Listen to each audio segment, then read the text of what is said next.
23 বছর ধরে বাবাধাম যাচ্ছি, দেওঘর।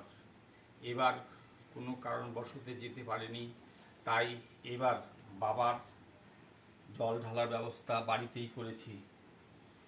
বাবার জল ঢালার ব্যবস্থা ঠিক এইভাবে করতে হবে।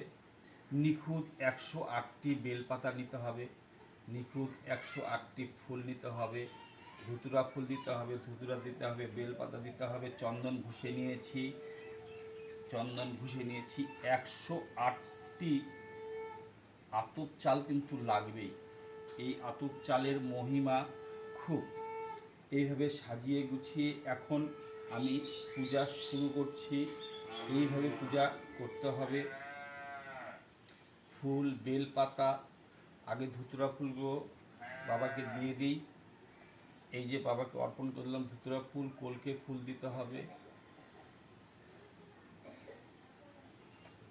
কলকে ফুল দিয়ে তারপরে এই যে ফুল, বেলপাতা, আতপ চাল